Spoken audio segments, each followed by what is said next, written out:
já tivemos uma introdução muito adequada sobre Jacó, já deu para perceber qual é a pegada do rapaz, né? Quais são os encaminhamentos da vida dele. Você tem todo um histórico anterior ali, que mostra que a família de Jacó, tanto Abraão quanto Isaac, Jacó herdou algumas manias, né? Alguns hábitos não necessariamente saudáveis dos seus pais, dos seus antepassados, e de certa forma, alguns descuidos familiares se tornam mais, digamos, intensificados na família de Jacó por conta da própria conformação, que a gente vai dar uma relembrada aqui agora, daqui a pouquinho.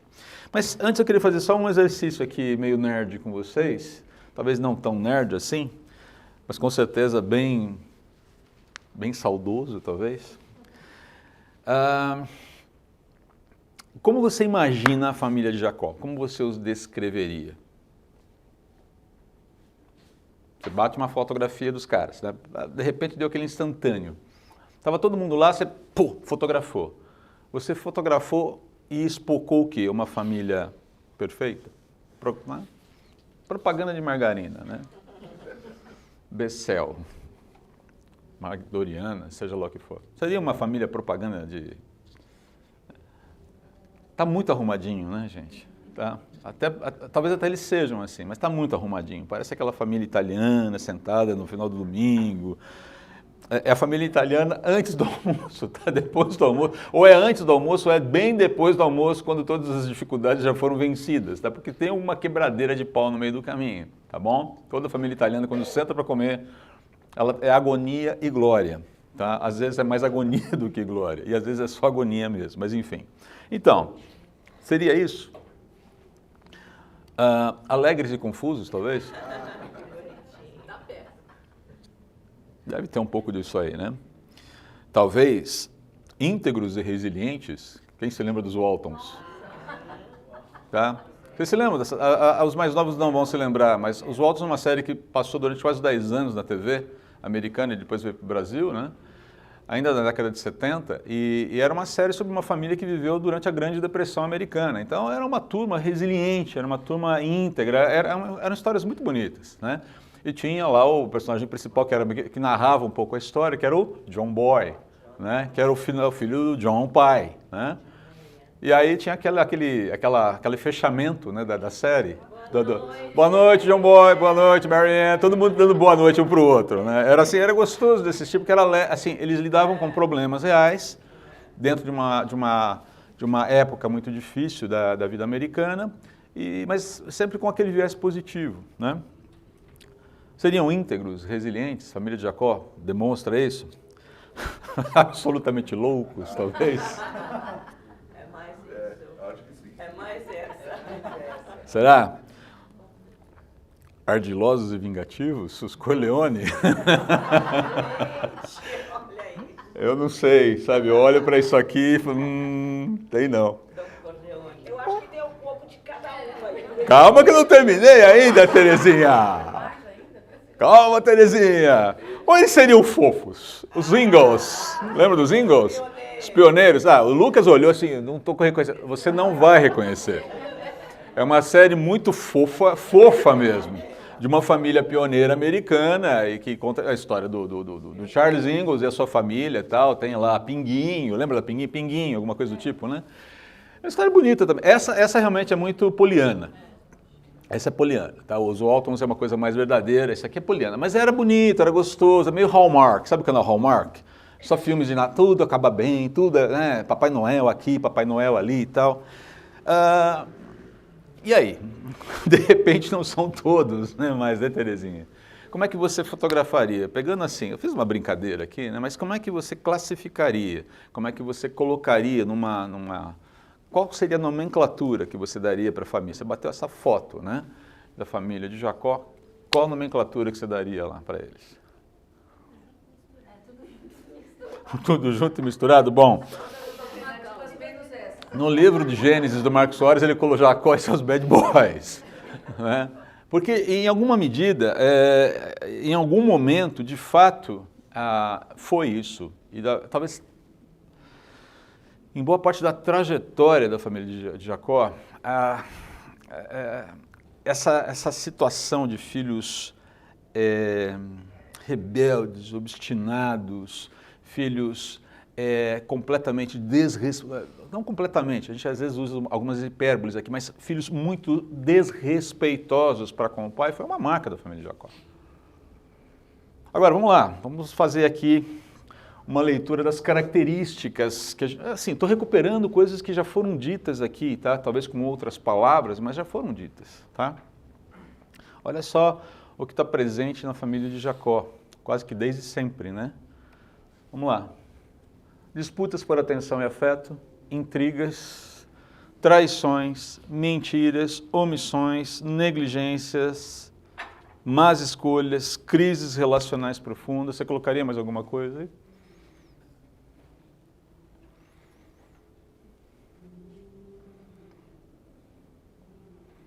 Eu fiz um apanhadão meio geral, mas de repente pode ter alguma coisa que te chama mais atenção, ou talvez você queira até aprofundar alguma coisa aqui. Exagerei, não exagerei, é isso mesmo, não é isso mesmo? Fique à vontade para discordar ou concordar. Inclui inveja aí também. Inveja, tá? Eu vou até colocar aqui, né? Inveja, sem dúvida alguma. Eu vou colocar aqui do lado de intrigas, para a gente não ter problema com o espaço. Mais alguma coisa que vocês queiram colocar? Ou discutir? A gente concorda que esses elementos fazem parte, são marcas da família de Jacó? Você concorda com isso? Lucas, como seminarista, bom que é, olha, desconfiado, deve ter alguma pegadinha teológica nisso. Não tem pegadinha teológica, eu estou honestamente aqui fazendo uma leitura. Tá? Eu abri a Bíblia, Gênesis 34, 35 e li. Eu relembrei das aulas que eu assisti, lendo o livro e tal, repassando alguma... Olhei e falei, cara, é isso aqui. Não estou dizendo que não houve em algum momento de alegria, de ternura, de contentamento. Né? A história vai continuar, a gente vai retomar essa história o ano que vem. Você tem o fator José dentro da família que vai fazer uma diferença absurda. Tá?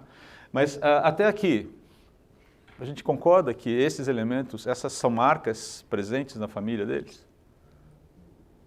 Violência também, né? Violência, puxa vida, boa. Não é boa, mas assim, eu preciso aqui acrescentar isso aqui. Tá? Então deixa aqui, vou aumentar essa lista aqui. Inveja, violência, olha só, tá vendo? Traição. Já tem.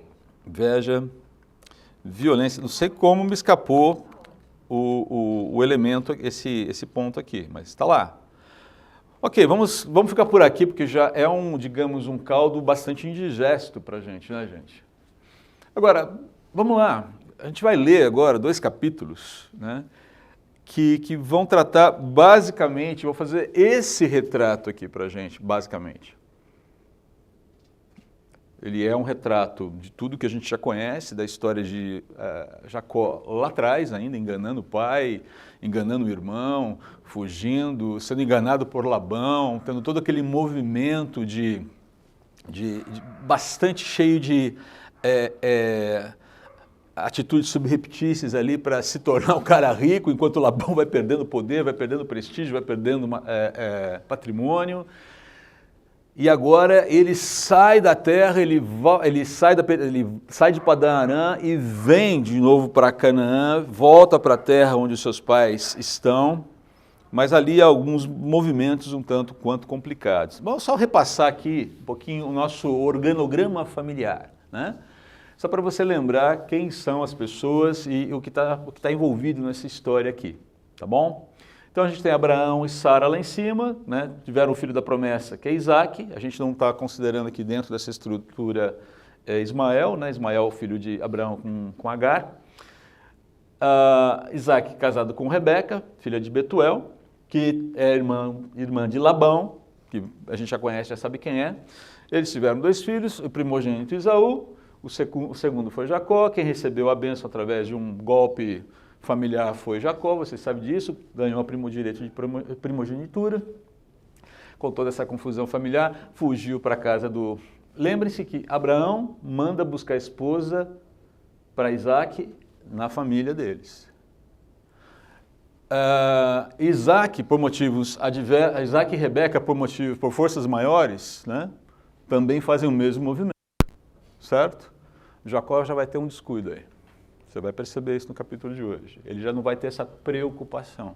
Talvez por todos os traumas que ele viveu com o sogro lá, eventualmente. Mas ainda assim, ele não tem esse cuidado de fazer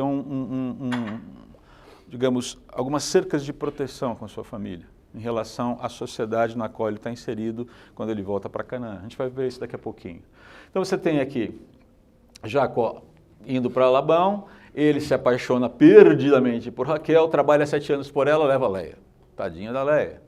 Tá? E aí faz um acordo lá, imediatamente ele se casa com Raquel, tem que trabalhar mais 7 anos. Aí com toda aquela história de produzir herdeiros, você tem aquela confusão na cozinha da casa, por assim dizer. Me desculpe, eu estou colocando isso de uma forma não pejorativa. Tá? Porque a gente brinca que a cozinha é a alma da casa e a cozinha é o domínio da mulher. Né? Isso não é uma forma de diminuição das mulheres, por favor, tá bom? Então, se vocês não fiquem ofendidos com isso, tá bom? Tem uma confusão lá. Quem é que manda nessa casa? Quem lidera deveria ser Jacó, tá? Mas ele tem uma dificuldade para construir uma liderança benévola com a sua família, porque tem 4 esposas, 2 esposas e 2 concubinas. E basicamente as concubinas são reprodutoras, tá? Não vem achar que tem um carinho, tem uma afeição, até tem. Mas como a gente vai ver lá na frente, com a história de Bila e Rúben, sabe, parece que Jacó não dá a mínima para o que está acontecendo. Bom, enfim, o fato é que, apesar como Leia é desprezada, Jacó tem essa dificuldade, ele deixa claro as suas preferências. Isso acontece com as mulheres com as quais ele se casa, e isso vai acontecer com os filhos também. Essa demonstração de preferência por membros da família. Isso não vai funcionar, isso não vai dar certo. Então aqui você tem todos os filhos meio que não na ordem necessariamente cronológica, tá? Eu acho que está na ordem cronológica? Não está na ordem cronológica, eu acho, não. Não está na ordem cronológica, tá? Rúben é o primeiro. Aqui você tem a ordem cronológica correta, tá? Depois dá uma bagunçadinha, tá? Rúben, Simeão, Levi, Judá, Issacar, Zebulon, Diná, que vai ser a personagem inicial de hoje, tá? Todos eles filhos de Lia. José e Benjamim, filhos de Raquel, Dan, Naftali, filhos de Bila, e Gad e Azer, filhos de Zilpa, tá? Essa é a turma inicial da família de Jacó, tá bom? Muito bem, eu acho que dá tempo de mostrar uma coisinha para vocês. Não vai dar tempo de mostrar uma coisinha para vocês. Eu queria mostrar isso no Atlas do Logos para vocês, mas até abrir, eu vou deixar ele abrindo aqui, se der certo a gente já... Muito bem, abram suas Bíblias então em Gênesis 34, porque esse é o momento que a gente tem aqui de transição. Jacó já fez toda a sua aproximação de volta para casa, já houve o encontro com Esaú, aparentemente as coisas estão acalmadas, a vida está um pouco tranquila, mas Jacó, que tinha tido um encontro com Deus em Betel e tinha feito um acordo, uma aliança com Deus, aliás, Deus tinha feito uma aliança com ele ali, era um local específico de vinculação. Ele não permanece ali basicamente por medo de Esaú. Bom, se Esaú vai para o lado esquerdo, dependendo da... Estou descendo, né? Está descendo lá de Padan-Aram, vindo, o mar Mediterrâneo está aqui, o Golfo Pérsico está lá para baixo. Se ele vai para a esquerda, eu vou para a direita. E basicamente ele segue para Siquém. Tá? E Siquém era uma cidade completamente cananita. E imersa nos costumes cananitas. Vamos ver como é que esse negócio vai começar a andar, tá? Então deixe-me colocar aqui o texto para vocês, se der depois eu mostro aqui o slide. Esse primeiro texto acho que eu tenho aqui, acho que eu coloquei, tá? Olha aqui, finalzinho do capítulo 33. Depois de percorrer todo o caminho desde Padã Arã, Jacó chegou em segurança à cidade de Siquém. Então ele já está bem, Siquém é bem ali no meio de onde fica Israel hoje, entre o Jordão e o Mediterrâneo, tá? Ali naquela região média, ali mais ou menos na altura entre Samaria, onde ficavam os territórios de Samaria e Judéia, tá bom? É um lugar bom para rebanho. É um lugar bom para você cuidar das suas posses. Mas ele chega num contexto marcado ou vinculado pela presença de gente que Deus já tinha falado para Abraão que ele iria erradicar da terra por conta da o quê? Por conta da sua o quê? Idolatria, iniquidade, paganismo. Era uma turma osso duro de roer. E não é que essa turma em Canaã não tivesse tido nenhuma presença de Deus anunciando quem Deus era naquele contexto. Se você lembrar, Melquisedeque era um exemplo de um sacerdote do Deus vivo da época de Abraão, que habitava aquela terra. Deus tinha presenças ali em Canaã. Ele tinha pessoas que o representavam ali. A questão é que o povo era realmente, decididamente o quê? Rebelde. E é interessante que Jacó faz um movimento e vai exatamente para uma cidade com características muito próximas das cidades daquele lugar em que esse tipo de postura era muito recorrente. Lembra um pouquinho a atitude de Ló, não lembra? Você lembra? Naquele momento em que Abraão olha e fala, não dá para a gente ficar mais junto. Tá? Acabou, estou em condições. Aí Abraão decide por Ló, né? Porque quando Abraão decide dar o direito de decisão, a decisão é dele. Certo? Quando você abre mão de decidir primeiro e deixa o outro decidir antes, você decide pelo outro. Você dá o direito para o outro. Isso é uma decisão. O que Ló decide? Vou ficar por aqui, aqui está muito legal. Lembre-se que naquela época o Mar Morto ainda não existia, porque Sodoma e Gomorra não haviam sido destruídos.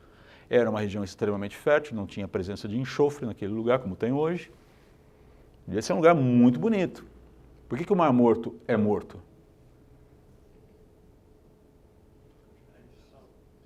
Porque ele tem excesso de enxofre.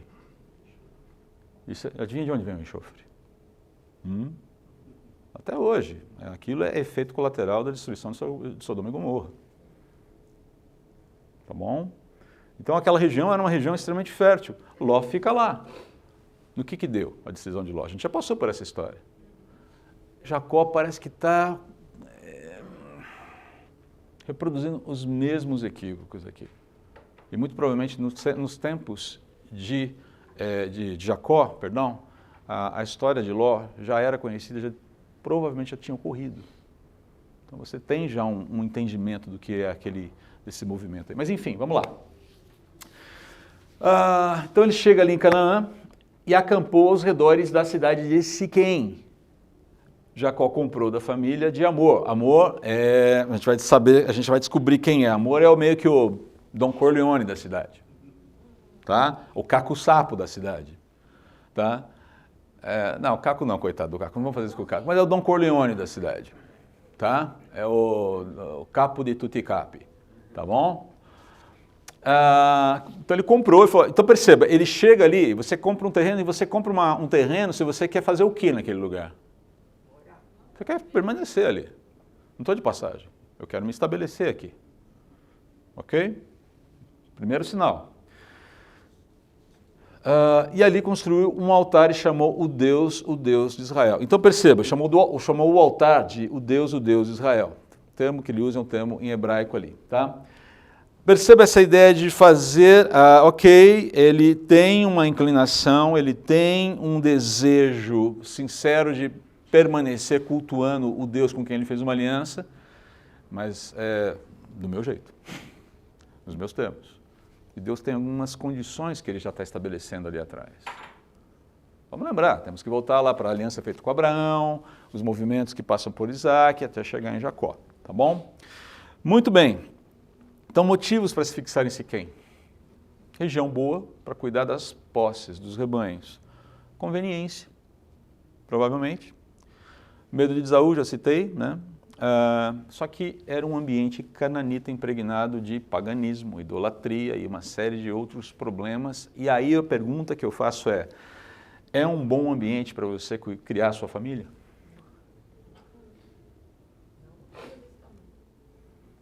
Se você está construindo uma cultura religiosa nova, colocar desses termos, tá? Lembre-se, Jacó foi quem lutou com Deus. Jacó é que tem essa compreensão de quem é o Deus de Abraão e Isaac. A família ainda está entendendo. A família, inclusive, está carregando os ídolos que trouxeram lá de Padã Arã. A família precisa ser pastoreada. E ele está indo para um lugar que talvez não vá ajudar nesse pastoreio. Estou pastoreando a minha bicharada. Mas é a criançada. Percebe? As prioridades diferentes. Então, essa história de prioridades diferentes, gente, já está lá atrás há muito tempo. Prioridades erradas, tá? Muito bem, mas a coisa continua aqui. E aqui a gente vai ter que ir para o capítulo 34 agora e começar a ler com bastante objetividade, pelo que eu estou vendo, tá? Então, vamos lá. Só para você perceber, essa aqui é a estrutura que eu desenhei aqui lendo o capítulo 34. A gente vai dar uma olhadinha agora, tá bom? Olha só. Versículos 1 a 3. Quem pode ler para a gente?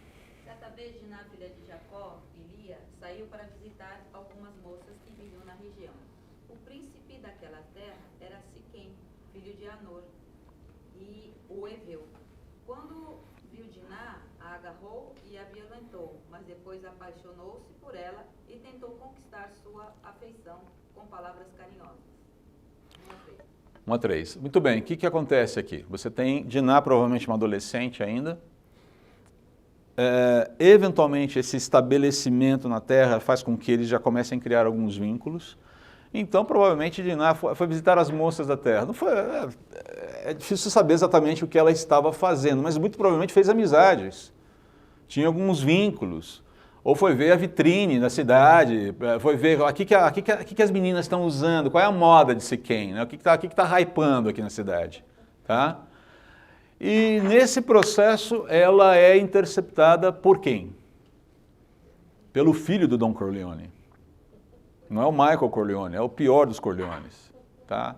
Que por sinal dá nome à cidade, Siquém, é príncipe da cidade. Então perceba aqui, você tem uma atitude recorrente naquele lugar. Que é o quê? A exposição, ou seja, uma moça atraente, sozinha, deixada livremente para fazer o que bem entendesse naquele contexto, fica exposta a uma situação em que ela pode ser vitimada com violência sexual. Foi o que aconteceu. Faltou cuidados com Diná. Faltou entendimento de que ela poderia sofrer algum risco. Para pensar, se essa moça foi violentada é porque ela estava sozinha, porque ela estava desacompanhada, porque ela não tinha proteção. Com tantos irmãos daquele jeito, não dá para entender esse tipo de coisa. E era uma situação, gente, recorrente. Se você pega e vai lá para Ruth, mais 300 e poucos anos, uns 400 e poucos anos lá na frente, 400 e poucos anos lá na frente, depois do Êxodo, né? Isso aí. Você vai ter, 500 anos lá na frente, você vai ter Boaz. Boaz é o exemplo do que Jacó deveria ter sido, do que os irmãos de Diná deveriam ter sido. Vocês se lembram qual é o risco que Ruth corre quando ela sai para respigar? É o mesmo. Por quê? Você vai para o campo, você vai colhendo as espigas, você está num lugar aberto, num lugar onde talvez ninguém possa te socorrer, e eventualmente um homem inescrupuloso, violento, maligno, poderia fazer mal a uma moça. Tanto é que Boaz fala assim, não vá para outros campos, fique aqui no meu campo, e eu darei ordem para que ninguém toque você, porque mesmo no campo dele poderia haver esse problema. Eu mesmo vou chegar assim, se alguém mexer com essa moça, cimitarra no pescoço, falou? Aqui você não vê essa preocupação em Jacó, o pai, hein? E com uma casa cheia de homens, é inconcebível que essa moça tenha vivido o que viveu. A diferença só passou aqui, a Ruth era mais velha, né? Sim, mas mesmo assim, mesmo assim você tem, ela deveria ter 30, entre 30 e 40 anos provavelmente, mas mesmo assim, você tem uma situação de exposição aqui, então houve negligência aqui, houve passividade, houve omissão, e Diná sofre algo extremamente grave. Não dá para saber o que é uma violência sexual sofrida por uma mulher. E mesmo uma mulher que nunca sofreu isso, talvez nunca saiba como isso deve doer. É uma dor que a gente não consegue conceber. Diná é uma vítima, e é uma vítima, sobretudo, da própria família. Siquém é um traste, tá? Ah, mas depois ele se apaixonou, olha que bonitinho, uma pinóia. Tá? Porque você não vê nenhum movimento de arrependimento. Ah, ele se apega aí e tenta falar com palavras de carinho. Fala a verdade. Você acabou de receber uma atitude absolutamente violenta de um homem. Mulher. Alguém chega e passa atropelando, como um trator por cima de você. E na sequência te dá a mão, te oferece uma rosa. Ah, você, meu bem, por favor, casa comigo. Funciona? Mas o fato é que o cara fica meio desesperadão. Eu quero, porque quero. E vai pedir ajuda para o papai, né? Papai. Então perceba, a primeira falha aqui, a primeira manifestação dessa falha com a família, né? Registrada aqui, né? Essa negligência com a ala feminina, né? Com as mulheres da família. Começava lá em cima com as esposas e com as concubinas, e isso vai sendo reproduzido dentro desse contexto, né? Depois vem toda uma onda de indignação que não vai ajudar a nada. Mas enfim, versículos 4 e 7, olha só. Vai ficando pior, gente. Esses 2 capítulos não são interessantes, mas quer dizer, são interessantes, mas eles contam uma história chata, uma história triste, que termina até que com um viés positivo. Mas vamos lá. Versículos 4 a 7, quem pode ler para a gente? Falou também Siquém a Amor, seu pai, dizendo: toma-me esta moça por mulher.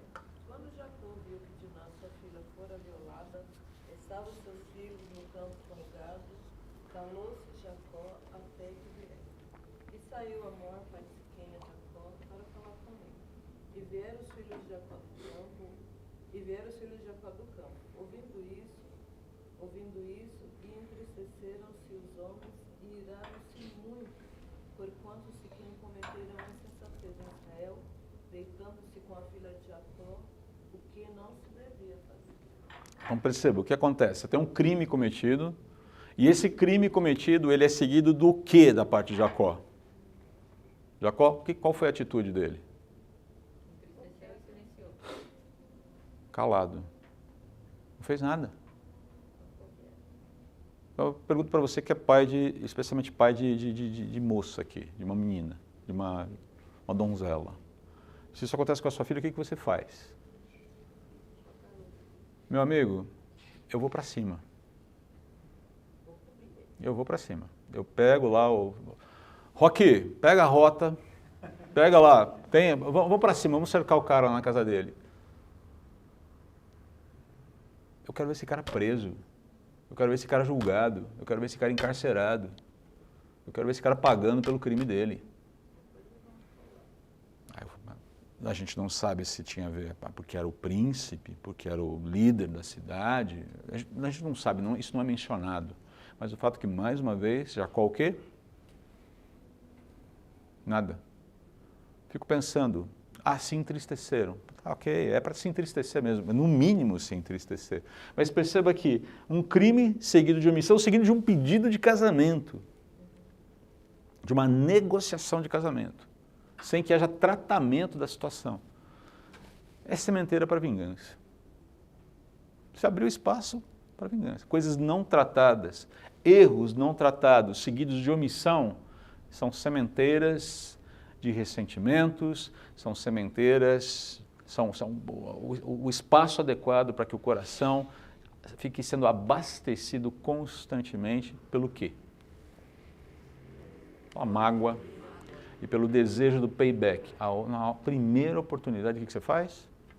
Você devolve. Em intensidade redobrada, inclusive. Perceba, Jacó não está vendo essa situação. Olha só como isso, esse tipo de situação não se faz em Israel, ou seja, na casa de Israel, ou seja, com esse povo que agora Deus está formando a partir dessa família. Ok, essa é uma boa prática, não se faz esse tipo de coisa, forçar uma mulher a dormir com você. Isso é bacana, isso é legal. Mas, e é uma atitude um tanto quanto subrepetícia também, ela é meio malandra, porque lá na frente você vai ter Rubem dormindo com a concubina do pai, né? Não foi forçado, Foi consentido pelo que a gente consegue entender ali. Nem por isso foi menos vergonhoso. Percebe? Então, e Jacó está deixando passar tudo isso. Talvez já pela idade avançada, sabe aquela que, eu quero aposentar, eu quero botar o pijama, me deixa em paz. Ou molecada chata que não me deixa ficar sossegado. Já sofri tanto. Amigo, você colocou o filho no mundo, crie. E aqui eu quero lembrar de uma frase, a Elaine me lembrou dessa frase, que é da Carol Sue, esposa do Davi Merck, que escreveram os livros que a gente está estudando com os jovens casais, e ela fala assim, a história da aljava cheia de filhos, né, que a gente estava discutindo sobre isso essa sexta-feira com os jovens casais. Uma coisa que a gente precisa entender é o seguinte, a gente discute muito essa história de quantos filhos a gente deve ter, né? Tem que ter muitos filhos, tem que ter poucos filhos, eu não sei. E essa discussão não acaba, e ela magoa as pessoas, magoa quem tem muito, magoa quem tem pouco, enfim, aquela história toda. Eu quero só ter uma saída maravilhosa para isso. Você deve ter quantos filhos você conseguir discipular e pastorear. Ou pastorear e discipular. Você quis ter 12 filhos, 13 filhos? Discipule o Jacó, pastoreie o Jacó. Não tem pastoreio, não tem discipulação, não tem discipulação de filhos. Discipulado, nossa, fugiu aqui a palavra agora. Não tem o discipulado dos filhos. Ok, a gente precisa de família grande, porque naquele contexto ter um clã bem numeroso era sinal de proteção, era sinal de força. Você chegava e colocava algum respeito, mas espera lá, isso implica responsabilidades.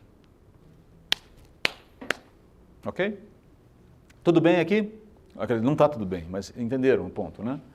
Muito bem, vamos lá, e continua o texto, versículos 8 a 12, quem pode ler para a gente?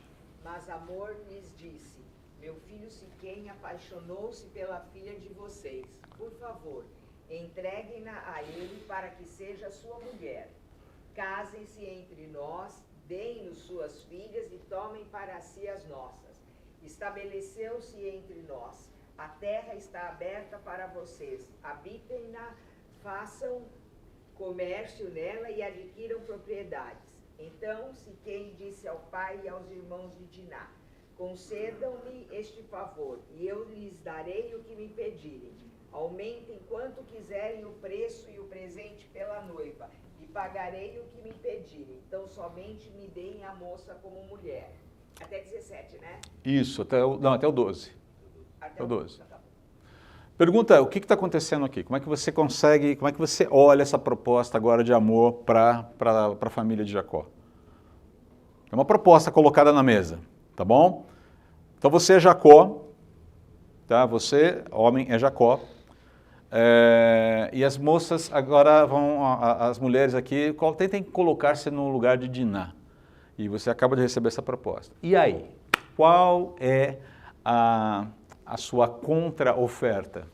Você recebe a proposta, você rejeita a proposta, qual é a sua forma de lidar com essa proposta? Pensando na situação dela, né? Se ela rejeita, ela fica uma mulher marcada. E a probabilidade dela encontrar um outro esposo na cultura é um pouco mais complexa, né? A legislação mosaica que vai aparecer depois vai regular essa situação. Nesse momento não tem regulação nenhuma. Tá? É a sorte. Então, é uma situação delicada, sem dúvida. Mas, tá, você coloque-se nessa situação. Não dá para imaginar que houve uma época em que as mulheres achavam que era normal serem violadas sexualmente, tá, gente? Não, por favor. Eu acho que nenhuma época, né? Tá?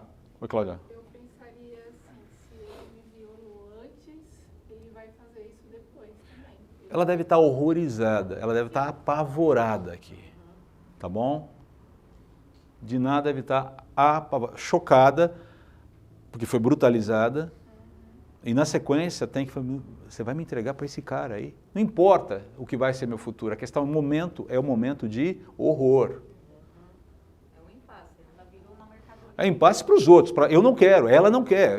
Assim, não dá para imaginar que Diná, vivendo o drama que vive, ela fica pensando no futuro, muito no futuro dela, gente. Me desculpa, eu não consigo entender, eu não consigo. Tá? Exatamente, porque é isso. É uma sociedade patriarcal, a gente sabe que isso está acontecendo, mas Jacó, cadê você, homem? Cadê você? Mas não é só esse o problema. Esse é um grande problema. Talvez o principal problema. Mas qual é o outro problema? O que tem de estranho nessa proposta? Ou, Eles O fizeram uma cruzamento, né? contraproposta. Eles aceitaram nos termos dele. eles vão aceitar os termos, colocando uma série, eles vão aceitar colocando algumas condições, a gente vai ver que isso é armadilha depois, mas esse é o problema, a aceitação, ou a sinalização de aceitação de uma proposta que deveria ser rejeitada desde o princípio. Por quê? Não fomos chamados para fazer o quê? E a gente tem que entender que Deus tem propósitos aqui. A gente, pode parecer estranho o que eu vou falar aqui agora. A gente não vai se misturar com vocês. A gente não vai se misturar, porque no momento que a gente se misturar com vocês, o coração será o quê? Contaminado. A ideia da mistura não é o problema da etnia em si, gente. A questão é o paganismo impregnado na etnia. E aí você já tem a primeira sinalização clara de um problema chamado casamento misto. E como isso é um problema até hoje. O que é um casamento misto? Não é casar um branco com um... Não pode falar negro agora, né? Tem que ser preto, o correto é falar preto. Não pode casar um amarelo com um vermelho. A questão não é essa. A questão, o que é o casamento misto? Alguém de uma confissão de fé X casar com alguém de uma confissão de fé Y. E achar que os dois vão caminhar juntos sem que haja qualquer espécie do quê? De conflito. Um exemplo é Salomão. Lembra de Salomão? Começa super bem. No meio do caminho, o que acontece? Suas mulheres lhe perverteram o coração. Porque eram mulheres? Não, porque tinham confissões de fé diferentes. Ele não era mais de todo fiel a Deus. Então essa questão, eu fico muito alarmado quando eu vejo gente cristã celebrando encontros, alinhamentos entre cristãos e não cristãos. Como se ficar solteiro fosse uma maldição que pudesse ser, que recebe a bênção de Deus quando aparece qualquer Zé Mané, qualquer Dona Maria aí, tá? E podem ser a melhor pessoa do mundo. E eu conheço algumas histórias em que isso deu certo, que Deus lá atrás, lá na frente vai alcançar a pessoa. Eu conheço. Mas para cada história boa, para cada história que eu conheço que funciona, que dá certo, eu conheço outras 10, 15, 20, em que há um problema danado. Graças a Deus pelas histórias em que há redenção, há encaminhamento, há resgate. Se já é difícil, tendo a mesma confissão de fé, se já é desafiador, naquilo que é essencial, que é a cosmovisão, os fundamentos sobre a vida, no qual eu alicerço a minha vida, se tem a ver com os fundamentos da minha existência, você imagina se a gente pensa diferente, como é que você consegue andar junto? Jacó está expondo a família aqui a esse risco, porque essa é a proposta para amor está tudo bem. E perceba que amor faz essa proposta para Jacó. Dá para dizer que não tem um interesse ali? Dá para dizer que não tem? Jacó é um pobretão, não é verdade? Jacó chegou em Siquém de mãos vazias, não é verdade? O sujeito era rico, o sujeito era poderoso, o sujeito tinha... E amor vai falar isso para a galera dele lá em Siquém. Vamos fazer acordo com esse cara, porque olha só, a gente vai começar a entrar na família e tal, e de repente a gente vai teremos benefícios aqui, em deixar que esses caras... É por isso que eles se submetem à ideia da circuncisão, que é o que vem na sequência aqui. Então percebam, riscos desnecessários pela negligência, passividade e omissão. E na sequência, falta de liderança familiar e omissão diante da dissimulação dos filhos. Porque dá para você acreditar que Jacó não sacou o que os filhos estavam propondo fazer? O costume da circuncisão foi estabelecido ali com Abraão. Ali, como sinal de aliança entre Deus e a família de Abraão, certo? Vocês se lembram disso? Isso está sendo passado, ok, é um sinal de aliança. Mas a proposta da circuncisão do ritualismo, porque é isso que os filhos de... Eu vou dar uma puladinha aqui agora, tá? Que é isso que os filhos de Jacó propõem para a turma de Siquém.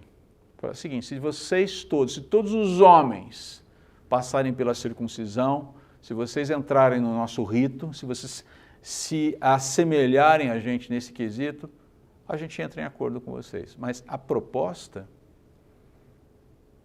não era uma proposta honesta. Qual era a finalidade? Deixar os caras debilitados fisicamente, para que no momento mais agudo da recuperação, partir para cima, matar todo mundo, vingarem-se e tomarem os despojos. Olha que beleza. Isso se chama perfídia.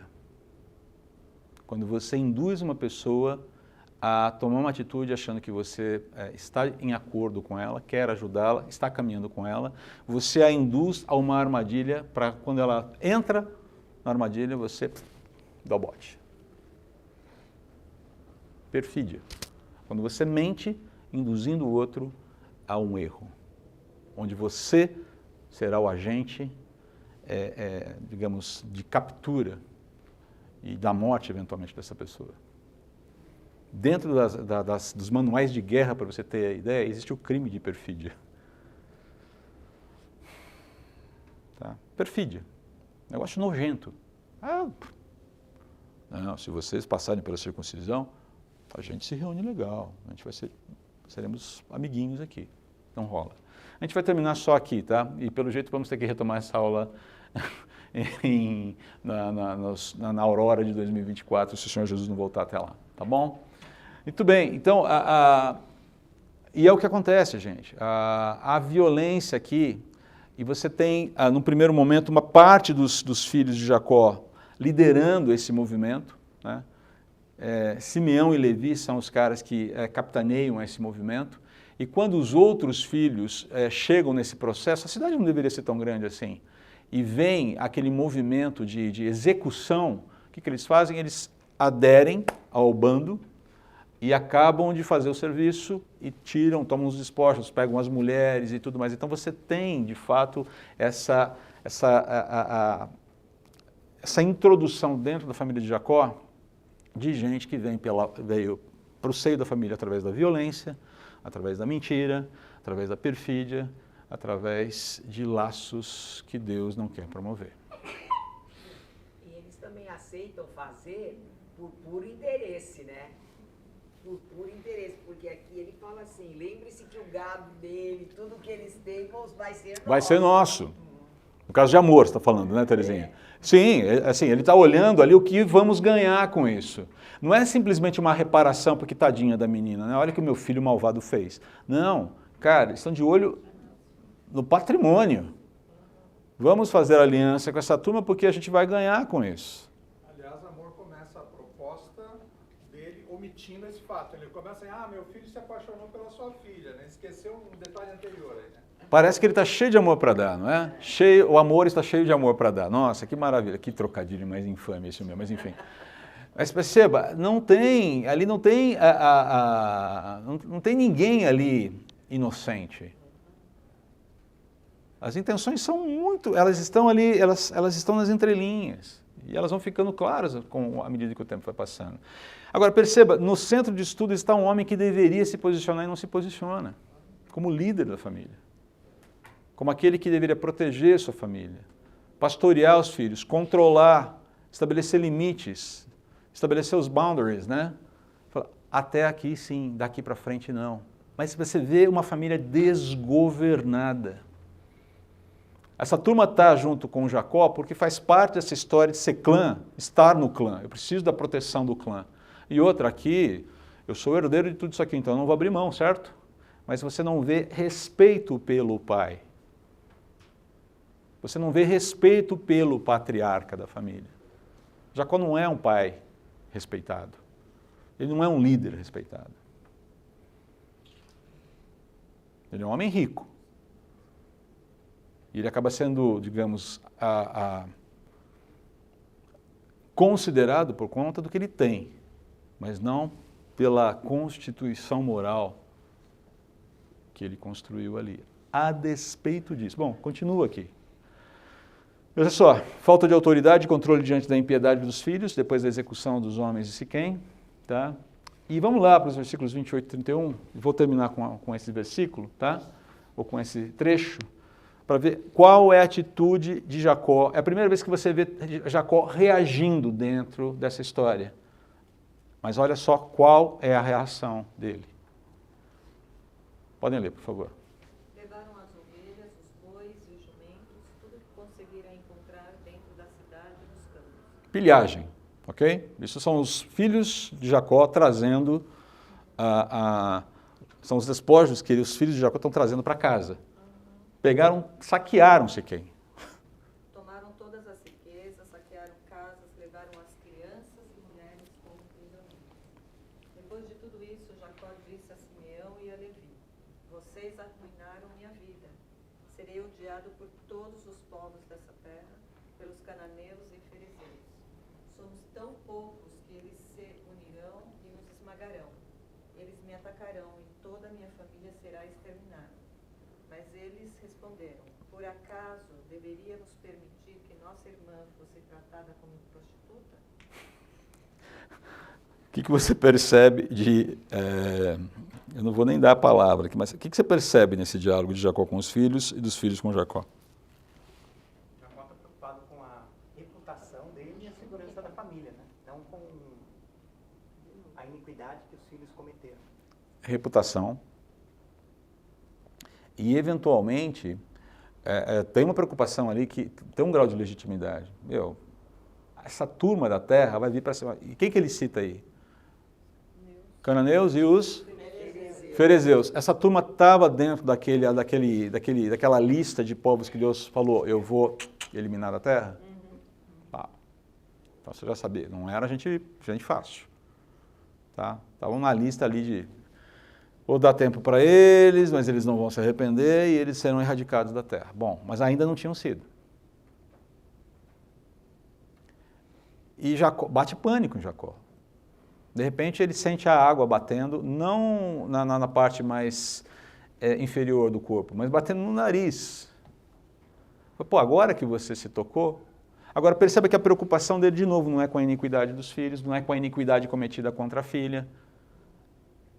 É com basicamente o que vai acontecer comigo. A preocupação inicial dele é com ele.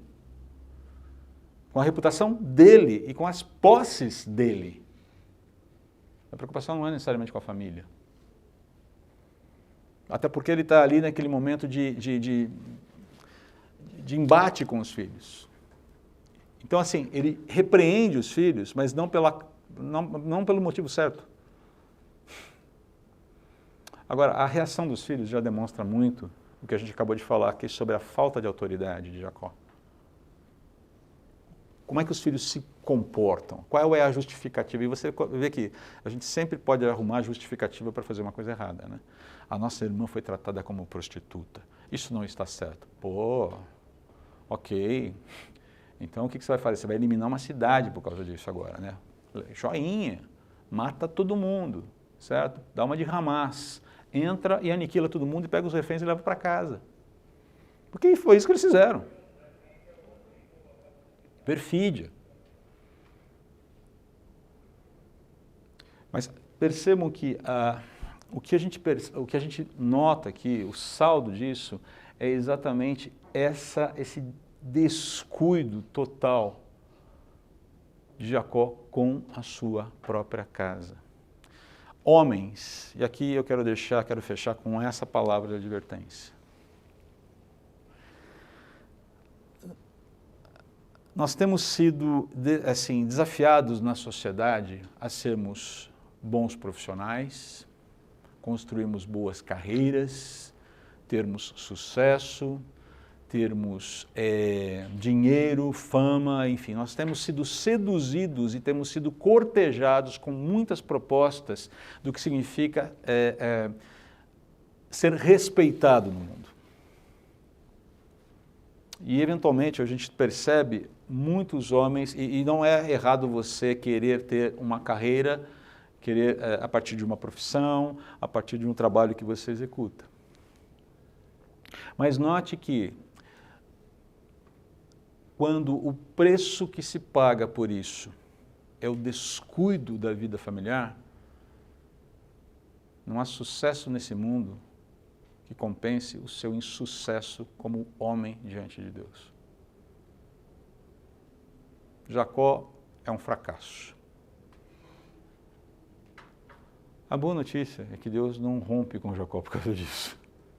Ele continua sendo o caminho que Deus vai usar. Vai haver uma renovação de esperança a partir do versículo 35, do capítulo 35 de Gênesis. Vai haver um reavivamento familiar. Até mesmo um cara descuidado, omisso, negligente, passivo como Jacó, pode ser trazido a um novo momento de reflexão diante de Deus, de movimentos que reorganizam a vida familiar. Vai continuar lidando com problemas. Mas Deus não o abandona, não o desiste, não o descarta por causa disso. Essa é a esperança. Se Jacó foi mantido como um aliado de Deus, foi mantido no projeto de Deus, Deus manteve a sua...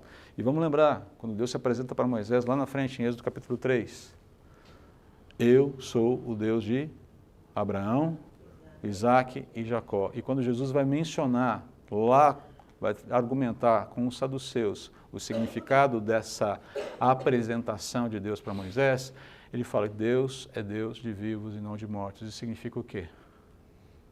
Que Jacó estava já na presença de Deus. Ele vive na presença de Deus. Ele já vivia na presença de Deus, mesmo depois da sua morte física. Se existe esperança de redenção para Jacó, existe esperança de redenção para mim, existe esperança de redenção para você e existe esperança de redenção para as nossas famílias. A despeito das muitas trombadas que a gente dá. E vou dizer para você, Jacó foi alguém que trombou, capotou. Jacó gostaria, não sei se gostaria, mas ele se encaixaria naquele ditado popular piracicabano: nós capota, mas não breca. Capotou, até que entendeu quem é que deveria conduzir o seu carro. Homens, fiquemos atentos a todas essas questões da nossa vida. Temos sido negligentes com nossa família, temos sido passivos, temos sido omissos. O papo é mais para homem mesmo que hoje. Desculpa aí. Mas nós vivemos uma crise de masculinidade no mundo hoje. E na igreja também.